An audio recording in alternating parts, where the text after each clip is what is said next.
محترم بھائیوں، عزیزوں اور قابل احترام بہنوں اور بیٹیوں، امیر المومنین عمر بن خطاب رضی اللہ عنہ کے حالات۔ امیر المومنین عمر بن خطاب رضی اللہ عنہ اللہ کے اس فرمان کی مکمل تصویر تھے کہ اللہ کی نافرمانی پر نہایت سخت اور اللہ کی فرما برداری کرنے والوں کے ساتھ نہایت ہی نرم دل اور بے حد محبت کرنے والے۔ اللہ تعالیٰ انسانوں کو تیار کرتا رہتا ہے، ان کے خواب و خیال میں بھی نہیں ہوتا کہ اللہ تعالیٰ نے ہم سے کیا کام لینا ہے، مگر ان کو جس طرح اللہ نے موسیٰ علیہ السلام سے فرمایا وَاصْطَنَعْتُكَ لِنَفْسِي، اے موسیٰ میں نے تجھے اپنے لیے خاص طور پر تیار کیا۔ کس طرح؟ ان کو یعنی پانی میں صندوق میں ڈال کر پھینکا گیا، فرعون کے گھر میں پرورش ہوئی کہ کسی قوم کی سربراہی کے لیے جن علوم و فنون کی ضرورت ہے وہ اس وقت کے حکمران کے گھر میں بیٹے کی حیثیت سے ان کو سکھایا جائے، لکھنا پڑھنا سب کچھ۔ موسیٰ علیہ السلام یعنی ابتدا سے پھر ہجرت کا معاملہ، ہاں جی، اور پھر ایک پردیس میں جا کر بکریاں چروائیں 10 سال اللہ نے کہ یہ بکریوں جیسی جو مخلوق ہے یہ ایسی عجیب ہے کہ ذرا سختی کرو تو مر جاتی ہے اور نرمی کرو تو بکھر جاتی ہے۔ اب ان کو کنٹرول کرنا، جو ان کو کنٹرول کر سکتا ہے وہ اللہ کے فضل سے انسانوں کو بھی کر سکتا ہے۔ اس لیے اللہ تعالیٰ نے نبی کریم صلی اللہ علیہ وسلم نے فرمایا کہ کوئی نبی ایسا نہیں گزرا جس نے بکریاں نہ چرائی، پہلے یہاں ان کی تربیت ہوتی۔ تو فرمایا، کسی نے پوچھا یا رسول اللہ آپ نے بھی چرائی ہیں؟ کہا ہاں میں نے بھی چرائی ہیں۔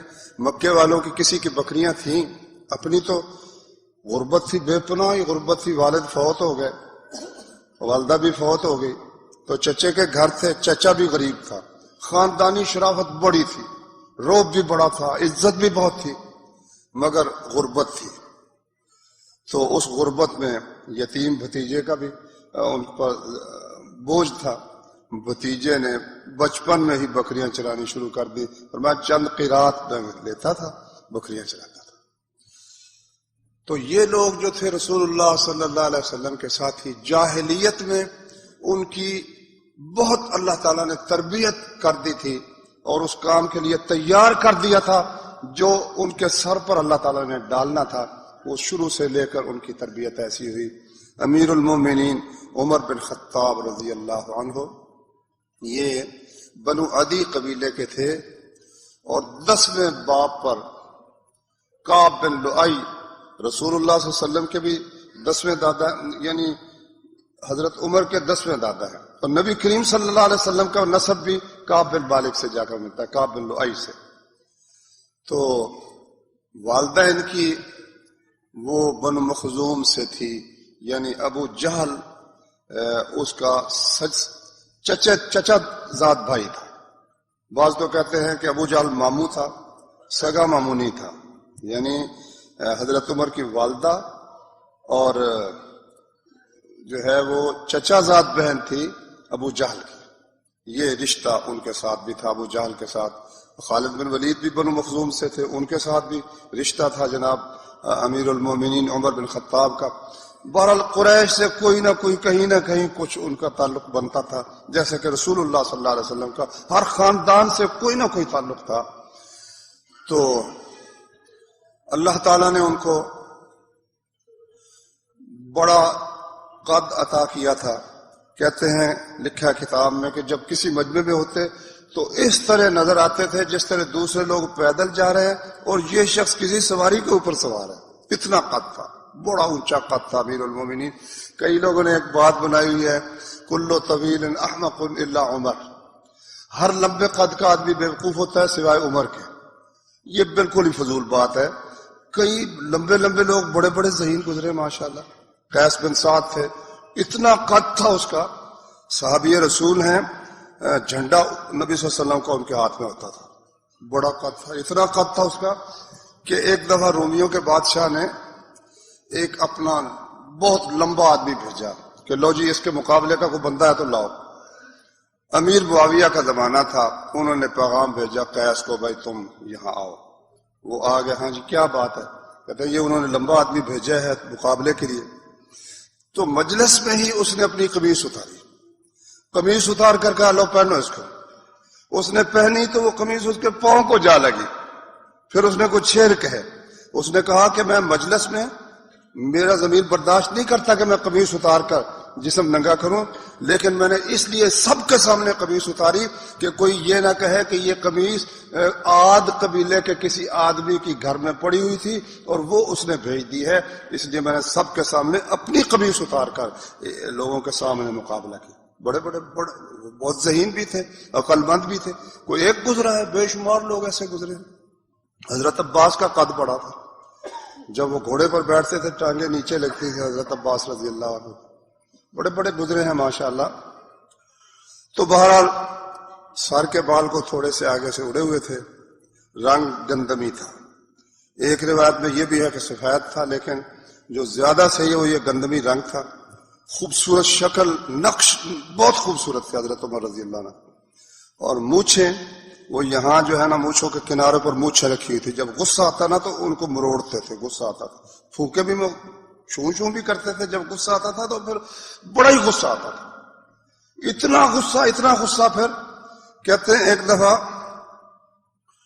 اللہ اکبر حجامت کراتے تھے نا، تو حجامت جس دائی سے کراتے تھے ایک دفعہ نا کھنگورا مارا. وہ اتنا ڈر گیا کہ اس کی آواز نکل گئی. ایسا روب تھا اس کا. ایک دفعہ خبر ملی میں فلاں عورت جو ہے نا، یہ ان کی کتاب ہے سیرت عمر فاروق، دارالسلام والوں نے چھاپی ہے نہایت خوبصورت کر کے. اس کی ایک جلد میں یہاں لایا ہوں. تو اس میں یہ سارے واقعات میں نے پڑھے ہیں. کچھ بخاری مسلم سے بھی جو میں نے پڑھے وہ بھی میں انشاءاللہ بیان کروں گا. تو ان کو خبر ملی کہ اس قسم کے اس کے حالات ٹھیک نہیں. تو بندہ بھیجا بھائی امیر المومنین بلاتے ہیں. وہ ایسی ہیبت اس قسم کی تھی کہ اس کو جب یہ خبر ملی نا تو اس کو رستے میں ہی درد شروع ہو گیا اور بچہ پیدا ہو گیا، فوت شدہ. اب اللہ کا خوف بھی دیکھو. ایک طرف اتنا روب اللہ نے دیا، ایک طرف بلا لیا سب کو. کہتے ہیں بھائی دیکھو یہ میرے خوف کی وجہ سے ایسا ہوا ہے، یہ تو میں نے تو قتل نہیں کیا، اب کیا ہونا چاہیے. وہ سب کہنے لگے کہ جی اس میں آپ کا کیا قصور ہے. علی رضی اللہ عنہ نے کہا کہ نہیں، آپ کی ہیبت کی وجہ سے ایسا ہو، آپ کو دیت دینی چاہیے. نے کہا اس نے ٹھیک مشورہ دیا. پھر بیت المال سے اس عورت کی دیت امیر المومنین نے ادا کی. ہر وقت عبداللہ بن عباس ساتھ رہتے تھے. کہتے ہیں ایک دن میں وضو کرا رہا تھا تو 1 سال تک میں سوچتا رہا کہ میں امیر المومنین عمر سے مسئلہ پوچھوں.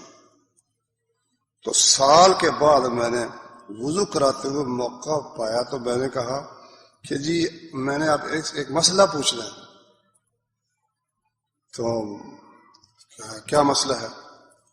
وہ جو قرآن میں ذکر ہے کہ وہ 2 عورتیں جنہوں نے رسول اللہ صلی اللہ علیہ وسلم کے خلاف کوئی تدبیر چال چلی تھی، وہ کون تھی؟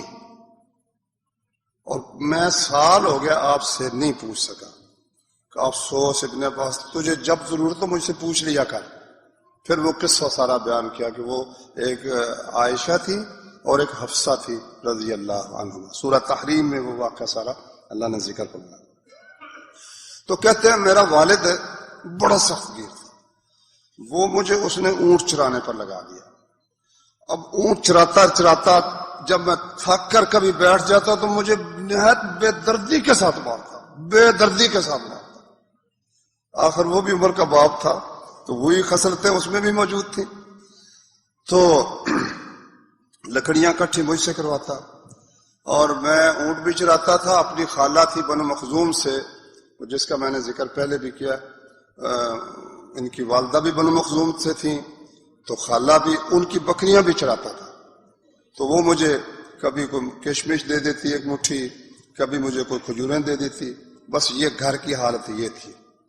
لیکن اس دوران اس اللہ کے بندے نے کچھ لوگ بڑا عالی دماغ لے کر آتے ہیں نا، قدرت کی طرف سے اللہ کی طرف سے ان کو نہایت عظیم الشان دماغ عطا ہوتا. یہ ان میں سے ایک شخص ہے امیر المومنین عمر بن خطاب رضی اللہ عنہ. نہایت عالی دماغ اللہ کی طرف سے لے کر آئے تھے۔ تو اسی دوران ایسے باپ کی موجودگی میں اب وہ پہلوانی بھی کرتے تھے، شعر شاعری میں بھی، اور تجارت بھی کرتے تھے۔ تجارت کے لیے وہ گرمیوں میں شام کو جاتے تھے، سردیوں میں یمن کو جاتے تھے۔ یہ سارے علاقے جو ہے نا، یمن اور شام اور عراق، یہ سب تجارت کے لیے پامال کیے ہوئے تھے امیر المومنین۔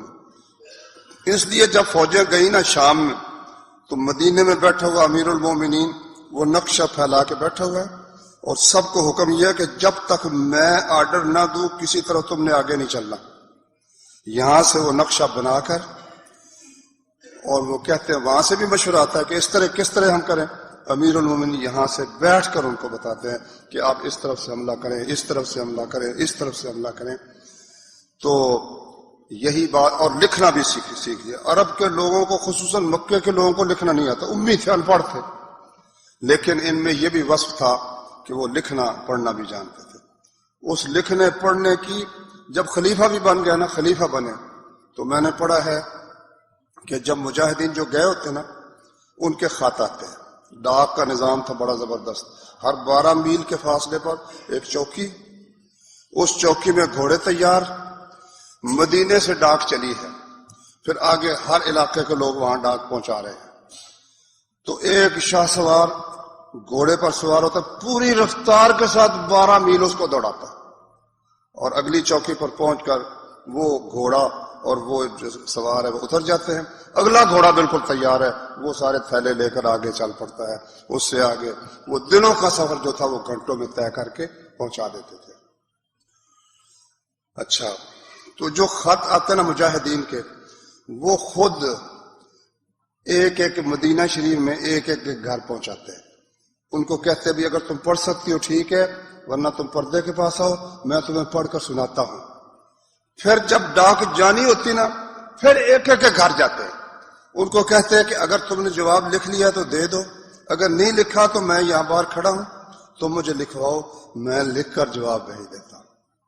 امیر المومنین ہے، لاکھوں مربع میل کا مالک ہے اللہ کے فضل و کرم سے، لیکن مجاہدین کے لیے اس کی محبت، اس کی رحمت، اس کی شفقت وہ اس قدر ہے۔ طلحہ کہتے ہیں کہ ایک رات میں نے آدھی رات دیکھا تو عمر ایک گھر کے اندر جا رہا ہے۔ میں نے کہا ہے گڑبڑ، کوئی نہ کوئی خرابی ہے، آدھی رات اٹھا ہے اللہ کا بندہ اور ایک گھر کے اندر بغیر اجازت چلا گیا ہے، کوئی خرابی ضرور ہے۔ صبح گیا، چلے گئے امیر المومنین نکل کر، میں صبح گیا، میں نے وہاں دیکھا کہ کون ہے، خیال تو یہی تھا کہ کوئی خرابی ہوگی۔ ایک بوڑھی عورت بیٹھی تھی، میں نے کہا بی بی یہ کون، یہ کیوں آتے ہیں تیرے پاس؟ نے کہا جی آتے ہیں، آ کر میری ضرورتیں مجھے دے جاتے ہیں اور روز میرے گھر کی صفائی کر جاتے ہیں، صفائی کر جاتا ہے امیر المومنین عمر بن خطاب رضی اللہ۔ تو عربوں نے اسلام سے پہلے اس شخص کو سفارت کا عہدہ دے رکھا تھا، یعنی باہر کسی قبیلے سے بحث ہو، اپنی نمائندگی ہو، کسی ملک میں نمائندگی ہو، تو آپ اس سے اندازہ کر سکتے ہیں کہ وہ شخص کس قدر قادر الکلام ہوگا اور فصیح و بلیغ ہوگا اور کس قدر مؤثر ہوگا کہ اس کو سفیر کے طور پر عربوں نے مقرر کیا ہوا تھا۔ اللہ اکبر۔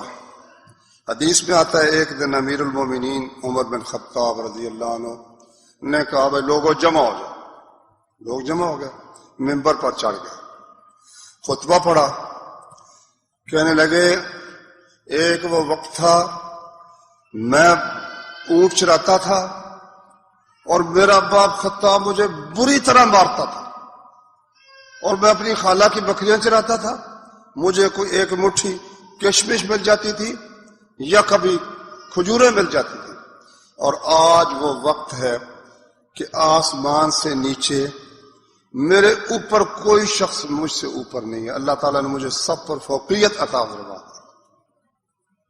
پھر اترے اور سجدے میں گر گئے۔ تو عبد الرحمن ابن عوف نے کہا کہ امیر المومنین یہ آپ نے کیا کیا، اپنی خود ہی برائی بیان کر دی کہ میں اونٹ چراتا تھا، میرا ابا مجھے مارتا، بھلا یہ بیان کرنی چاہیے؟ نے کہا میں بیٹھا تھا، میرے دل میں تھوڑا سا غرور آ گیا، غرور کہ تو عمر تو بڑی شے ہے، اس لیے میں نے لوگوں کو بتایا کہ میں وہ ہوں، میں اونٹ چراتا تھا، میں بکریاں چراتا تھا، اسلام کی برکت سے اللہ نے مجھے یہ ساری عزت عطا فرمائی. یہ میں نے اپنے دل کے غرور کو توڑنے کے لیے یہ سب ساری بات کی ہے. یعنی آخر دم تک اپنا پہلا وقت عمر رضی اللہ عنہ کو بھولا نہیں ہے. اچھا، یہی سختی تھی کہ جب نبی صلی اللہ علیہ وسلم تشریف لائے نا، اچھا اس سخت زندگی نے ان کو سخت جان بھی بڑا بنا دیا تھا، سخت جان بنا دیا تھا. چنانچہ ان کے واقعات تو آپ نے سنے ہی ہیں کہ کس طرح سے بیت المال کے اونٹ تھے اور وہ گم ہو گیا اونٹ، اور امیر المومنین اکیلا ہی ان کے پیچھے دوڑتے پھرتے ہیں، تلاش کرتے پھرتے ہیں. گرمی بڑی سخت ہے اور تلاش کرتے پھرتے ہیں. خیر، ان کے اسلام سے پہلے نبی صلی اللہ علیہ وسلم کی تشریف آوری کے بعد اپنا جو آخری زور تھا نا مخالفت کا، وہ عمر بن خطاب نے لگایا، کمی کوئی نہیں کی. ایک لونڈی کا واقعہ لکھا کہ مارنا جو شروع کیا نا، مار مار مار کر جب تھک گئے نا، پھر اس کی جان چھوڑی. تو اتنے میں ابو بکر گزرے، وہ مسلمان ہو چکے تھے. انہوں نے لونڈی خرید کر اس بیچاری کو آزاد کیا اور عمر سے اس کی جان چھوڑائی. تو حضرت عمر رضی اللہ عنہ کے ایمان لانے کا قصہ بہت مشہور ہے کہ کس طرح وہ جا رہے تھے قتل کے لیے، لیکن وہ ہے سیرت ابن ہشام وغیرہ میں، اس کی سند وہ اتنی پختہ نہیں ہے، لیکن تاریخی طور پر اس کو بیان اگر کوئی کر دے، کیونکہ رسول اللہ صلی اللہ علیہ وسلم کا تو ہے ہی نہیں، نہ اس میں دین کا کوئی سلسلہ ہے، تو اس لیے وہ مؤرخین نے وہ واقعہ بیان کیا ہے. لیکن زیادہ صحیح جو بات ہے نا، زیادہ صحیح وہ 3 باتیں ہیں، تینوں صحیح سند کے ساتھ رسول اللہ صلی اللہ علیہ وسلم سے آئی. ایک تو یہ ہے کہ ترمذی شریف میں حدیث ہے، ہاں اس سے بھی پہلے کا ایک واقعہ ہے کہ جس دن حبشے کی ہجرت ہوئی نا، حبشے کی ہجرت ہوئی، 80 مرد اور عورتیں وہ وطن چھوڑ کر جب تنگ آ گئے سختیوں سے، تو انہوں نے رسول اللہ صلی اللہ علیہ وسلم سے شکوہ کیا. آپ نے فرمایا تم حبشے میں چلے جاؤ، وہاں ایک بادشاہ ہے، اس کے پاس کسی پر ظلم نہیں ہوتا، تم وطن چھوڑ دو، وہاں چلے جاؤ. تو عامر بن ربیعہ رضی اللہ عنہ کی بیوی ہے ام عبداللہ، عامر کی کنیت ابو عبداللہ تھی. وہ کہتی ہیں سارے رشتہ دار تو تھے، پردہ شردہ تھا کوئی نہیں، آپس میں میل جول ساری رشتہ داریاں تھیں. تو ہم سامان کہتے باندھ رہے تھے. تو عمر نے جب دیکھا نا تو کہنے لگے کہ اب بھائی آپ رخصت ہو رہے ہیں، جا رہے ہیں. میں نے کہا کہ ہاں، آپ لوگوں نے ہمیں اتنا تنگ کیا، اتنا پریشان کیا، ہم اپنے وطن میں بے وطن ہو گئے، اور اب ہم مکے کو چھوڑ کر جا رہے ہیں، بس اللہ کی زمین میں جہاں ہمیں جگہ ملے گی جائیں گے، بس ہم اس قدر تنگ ہو گئے ہیں کہ آپ نے ہمیں یہاں رہنے نہیں دیا. کہتے عمر نرم پڑ گیا، کہتا ہے اللہ تعالیٰ تم پر مہربانی فرمائے، اللہ تمہاری مدد فرمائے. یہ کلمات نرمی اور محبت سے کہہ کہ اللہ تم پر کرم فرمائے، اللہ تمہاری مدد فرمائے. لو دل میں کہتے میری روشنی امید کی پھوٹی کہ عمر مجھے دعا دے رہا ہے. میں نے اپنے خامد سے کہا کہ یہ عمر مسلمان ہو جائے گا. انہوں نے کہا کہ تمہیں کیا پتہ ہے؟ کہا کہ مجھ سے انہوں نے یہ بات کی کہ تم رخصت ہونے لگی ہو. میں نے کہا ہاں میں رخصت ہونے لگے، ہم لوگ جا رہے ہیں. تو اس نے مجھے یہ دعائیں دی ہیں. لیکن اس کو پتہ تھا عمر کیسا. کہتا ہے جب تک خطاب کا گدھا مسلمان نہ ہو جائے یہ عمر کسی صورت مسلمان نہیں ہو سکتا. یعنی ان کا تأثر ہر ایک شخص کی نگاہ میں یہ تھا کہ یہ بندہ کسی صورت مسلمان نہیں ہو سکتا. اچھا، دوسرا ترمذی میں صحیح سند کے ساتھ یہ موجود ہے کہ رسول اللہ صلی اللہ علیہ وسلم نے اللہ تعالیٰ سے دعا کی، اللہم اعز الاسلام باحب الرجلین الیک، کہ یا اللہ یہ جو 2 آدمی ہیں جو ان دونوں میں سے تجھے زیادہ پیارا ہے نا، اس کے ذریعے سے اسلام کو عزت عطا فرما. ایک ابو جہل بن ہشام اور ایک عمر بن خطاب، ان دونوں میں سے جو تجھے زیادہ محبوب ہے نا، اس کے ذریعے سے اسلام کو قوت عطا فرما. تو بس یہ دعا نبی صلی اللہ علیہ وسلم کی اللہ تعالیٰ نے قبول فرمائی. تیسری حدیث صحیح بخاری میں ہے، وہ یہ ہے کہ عبداللہ بن عمر رضی اللہ عنہ کہتے ہیں کہ عمر جو تھے نا، جس کے متعلق کہہ دیتے نا، جس بات کے متعلق کہ میرا گمان یہ ہے، میرا گمان یہ ہے، وہ اسی طرح ہی نکلتے تھے، گمان اتنا صحیح تھا۔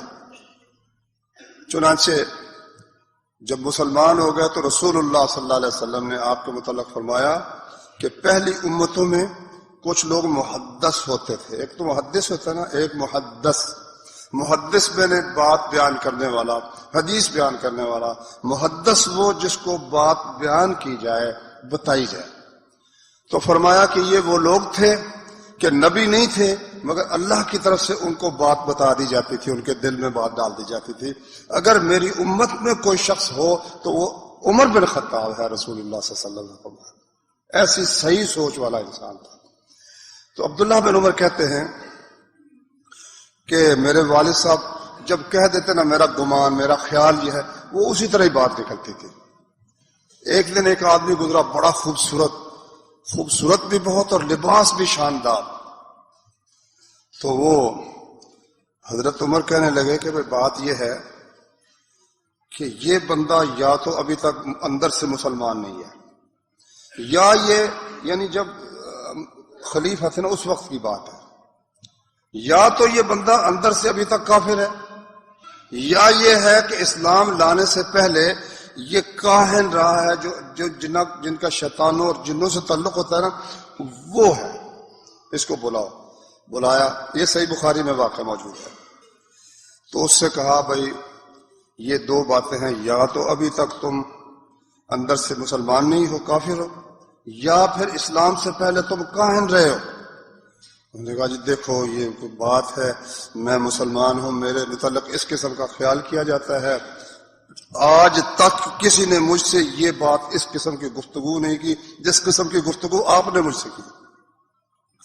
حضرت عمر نے کہا نہیں، سچ بتاؤ کہ تم کاہن تو نہیں رہے۔ اخیر مان گیا، کہتا جی میں کاہن رہا ہوں۔ اچھا تو کو مجھے بڑی عجیب جو تمہارا شیطان جن تھا نا، جو کوئی عجیب خبر لے کر آیا وہ سناؤ۔ کہنے لگا جی ایک دن میرا جو جن تھا نا وہ بڑا شدید گھبرایا ہوا آیا۔ کہنے لگا الم تری الی الجن و ابلاسھا، کہ دیکھو جن جو ہیں اس وقت، اس جن نے بتایا کہ جن اس وقت نہایت ہی گھبرائے ہوئے، شدید گھبرائے ہوئے، اور وہ کہہ رہے ہیں کہ اللہ کا ایک رسول جو ہے وہ مبعوث ہونے والا ہے یا مبعوث ہو چکا ہے، مجھے الفاظ اس وقت یاد نہیں۔ تو اس وجہ سے وہ جن شدت کے ساتھ گھبرائے ہوئے، جنوں میں ہر طرف افراتفری مچی ہوئی ہے۔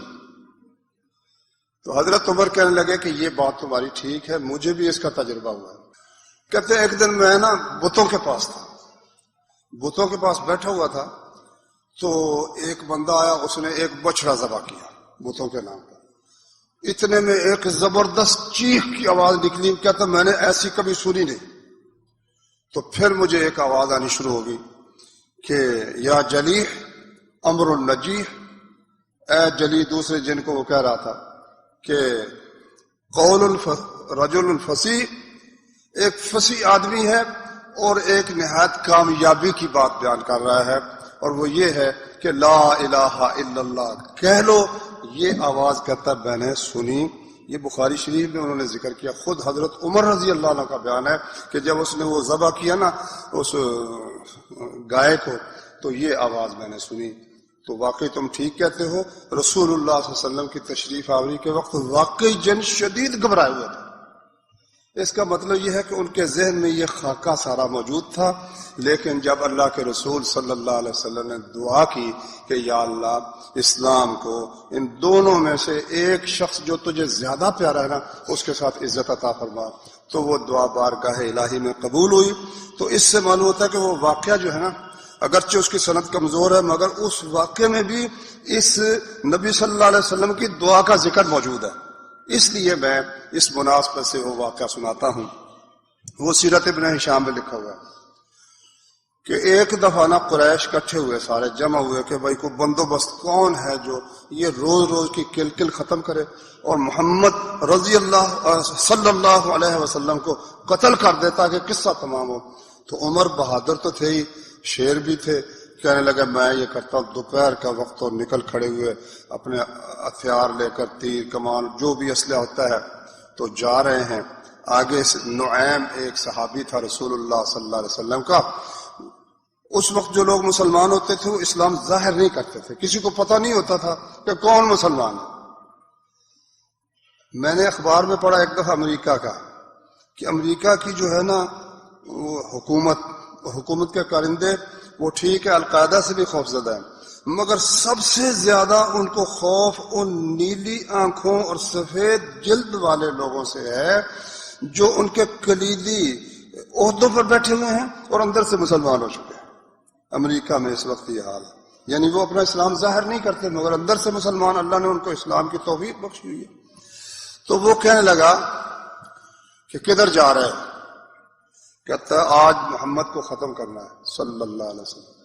اس نے کہا کہ تو کیا سمجھتا ہے کہ وہ جو بنو ہاشم ہیں, بنو عبد مناف ہیں, وہ تجھے چھوڑ دیں گے؟ نے کہا تو بھی بے ایمان معلوم ہوتا ہے, اگر مجھے پتا چل جائے نا تو واقعی مسلمان ہوگا تو پہلے تیرا سر اتاروں گا. اس نے کہا میرا سر اتارتا پھرتا ہے, تیرا سگا چچے کا بیٹا سعید بن زید اور تیری بہن سگی بہن وہ مسلمان ہو چکے, پہلے ان کی تو خبر لے. تو پھرتا محمد کو قتل کرنے کے پیچھے, پہلے اپنی بہن کی خبر لے اور اپنے بہنوئی کی خبر لے. بہن تھی فاطمہ بنت خطاب اور بہنوئی کون تھا؟ وہ تھے سعید ابن زید جو عشرہ مبشرہ میں ہیں 10 صحابیوں میں جن کا ایک وقت میں نام لے کر اللہ کے رسول صلی اللہ علیہ وسلم نے جنتی ہونے کی بشارت دی. وہ سگا چچے کا بیٹا تھا سعید بن زید بن خطاب اور عمر بن خطاب رضی اللہ تعالیٰ عنہ. تو یعنی رشتہ دار ہی تھا. وہ نبی صلی اللہ علیہ وسلم کا خیال چھوڑ کرنا وہ اس طرف چل پڑے. دروازہ کھڑکایا. اس وقت خباب رضی اللہ عنہ قرآن پڑھانے کے لیے گھر آئے ہوئے تھے اور ایک واقعے پر سورۃ طٰہٰ لکھی ہوئی تھی وہ کھول کر پڑھ رہے تھے اور میاں بیوی پاس ان سے سیکھ رہے تھے. جب آواز آئی نا عمر کی تو وہ تو اس کو چھپا دیا خباب کو, اور قرآن پر نا وہ جو ورقہ تھا وہ اسی طرح رہ گیا, کوئی کاغذ کپڑا شپڑا دیا مگر وہ اسی طرح. تو آیا تو کہا یہ کیا ہے؟ کچھ نہیں کچھ نہیں. کہا نہیں تو بے دین ہو گیا, پہلے پکڑا نا بہنوئی کو تو اس کو مارنا شروع کیا. تو بہن بچانے کے لیے بڑی اس کو بھی تھپڑ مارا, اس کا خون نکلنا شروع ہو گیا. اس نے کہا کہ عمر جو مرضی کر لے, اب دل میں اسلام آ گیا ہے, اب تو اس کو کسی صورت نکال نہیں سکتا. ادھر زخمی بہن, ادھر اتنی دلیری شریف ہے مجھے مار بھی دو نا, تو یہ نہیں ہو سکتا کہ اب اسلام سے میں پھر جاؤں. لو نرم پڑ گیا, عمر نرم پڑ گیا. جب نرم پڑا کہتا ہے یا مجھے ذرا دکھاؤ تو صحیح کیا پڑھ کیا رہے تھے. تو بہن نے کہا کہ تو ہے مشرک, پلید ہے, انما المشرکون نجس, تو پلید ہے, یہ قرآن ہے, اس کو ہاتھ تم نہیں لگا سکتے, پہلے غسل کرو پھر ہاتھ لگانے دیں. غسل کیا اس نے. اتنے میں نا پہلے قرآن دیتے ہی نہیں تھے نا, انہوں نے کہا نہیں کوئی نہیں, ہم نے نہیں دینا. نے کہا میں دیکھنا چاہتا ہوں, پڑھنا چاہتا ہوں, مجھے دکھاؤ تو صحیح. لو جی وہ جو خباب تھے وہ بھی نکلا. اس نے کہا ابشر, خوش ہو جاؤ. نبی صلی اللہ علیہ وسلم نے 3 دن پہلے سوموار کے دن دعا کی تھی. سوموار کے دن دعا کی تھی کہ یا اللہ ان 2 بندوں میں سے جو تجھے زیادہ پیارا ہے نا اس کے ذریعے اسلام کو عزت عطا فرما, ایک ابو جہل اور ایک عمر بن خطاب. تو اللہ کے رسول کی دعا تیرے بارے میں قبول ہو گئی ہے. لو سورۃ طٰہٰ پڑھی نا, پڑھتے پڑھتے جب آیا نا کہ موسیٰ علیہ السلام کو اللہ نے کہا اننی انا اللہ لا الہ الا انا, میں اللہ تو اس سے مخاطب ہوں, میرے سوا عبادت کے لائق کوئی نہیں. تو عمر کہنے لگے کہ مجھے نبی صلی اللہ علیہ وسلم کے پاس لے چلو. اب وہ ڈرے ہوئے تھے بہت تھے, انہوں نے کہا نہیں مانے جانا. اس نے کہا میں قائل ہو گیا ہوں, مجھے لے چلو. لو جی وہ ہمارے خطیب تو پھر اس کو بڑھاتے بھی ہیں, کہتے پھر فاطمہ نے گلے میں ڈالا ایک صافہ اور اس کو پکڑ کر, یہ آگے تھوڑا سا مثالہ بھی ہے. بہرحال وہ لے کر چلے گئے. تو نبی کریم صلی اللہ علیہ وسلم چھپے ہوئے تھے دار ارقم میں, مسلمانوں کے سوا کسی کو خبر نہیں تھی کہ وہ کہاں ہوتے ہیں. تو وہاں لے گئے, دروازہ کھڑکا. 3 دن پہلے حضرت حمزہ مسلمان ہوئے تھے, 3 دن پہلے, حضرت عمر سے 3 دن پہلے مسلمان ہوئے تھے.